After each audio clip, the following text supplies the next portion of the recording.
Injil Lukas diawali dengan kisah kelahiran Yesus. Lalu Lukas menunjukkan kepada kita bahwa Yesus adalah Mesias bangsa Israel yang memberitakan kabar baik tentang kerajaan Allah bagi orang miskin. Dan ialah Nabi Allah yang sesungguhnya bagi Israel. Pada bagian berikutnya, Yesus bersama para muridnya melakukan perjalanan panjang ke Yerusalem, di mana mereka akan bergabung dengan ribuan orang Israel untuk merayakan Hari Raya Paskah kuno. Nah, Lukas ingin agar perjalanan dari gunung menuju Yerusalem ini mengingatkan kita pada perjalanan panjang bangsa Israel pada zaman dahulu. Bersama Musa, mereka berangkat dari Gunung Sinai menuju ke tanah perjanjian. Dan di kemudian hari, Raja Daud menetapkan Yerusalem sebagai ibu kota mereka. Jadi di sini, Lukas menggambarkan Yesus sebagai Musa yang baru, yang memperbarui perjanjian Israel dengan Allah. Dan sebagai Daud yang baru, yang mengumpulkan orang-orang untuk hidup menurut perintahnya. Ketika Yesus pergi, ia mengutus sejumlah besar pengikutnya untuk mendahului dia, mempersiapkan setiap tempat baru yang akan ia kunjungi. Kemudian saat Yesus tiba di sana, ia akan memberitakan kabar baik tentang kerajaan Allah dan ia akan memanggil orang-orang untuk mengikut dia dan ikut serta dalam gerakan baru yang sedang Allah kerjakan di Israel.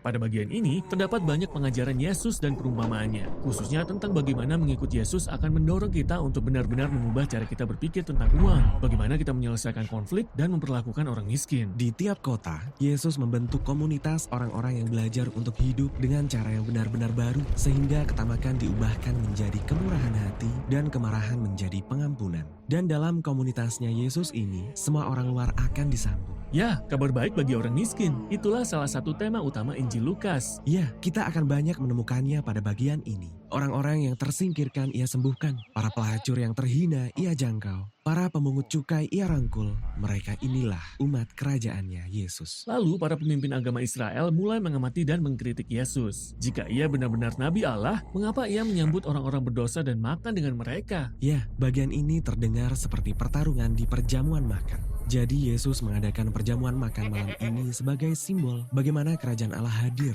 bagi orang sakit dan orang miskin. Orang-orang yang tidak mungkin bisa membalas kebaikannya.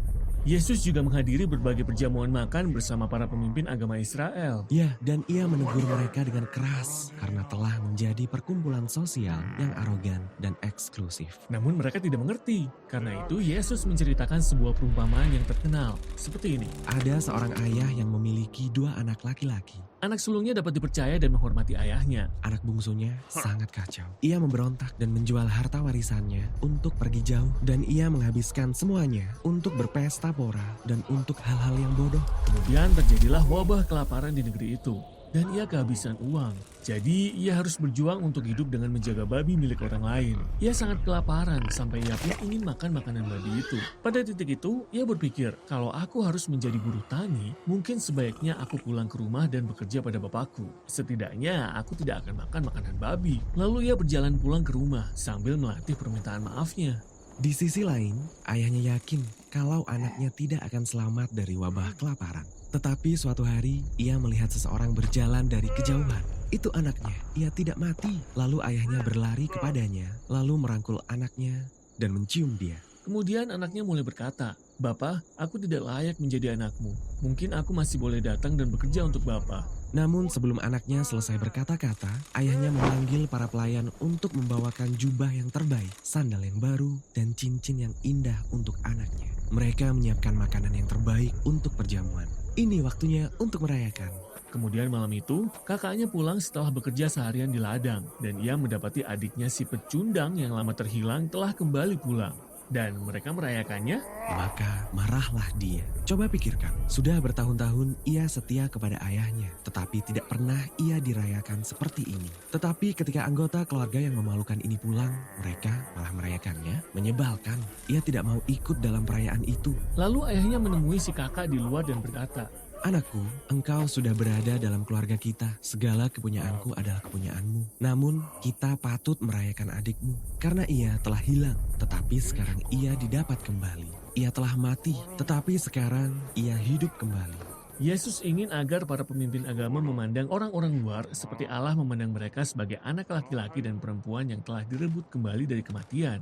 Komunitas kerajaannya Yesus terbuka lebar bagi semua orang. Satu-satunya syarat masuk adalah dengan merendahkan diri kita dan menyadari kita butuh belas kasihan Allah. Jadi, penolakan para pemimpin agama terhadap Yesus dan pengikutnya sebenarnya merupakan penolakan mereka terhadap Allah Israel.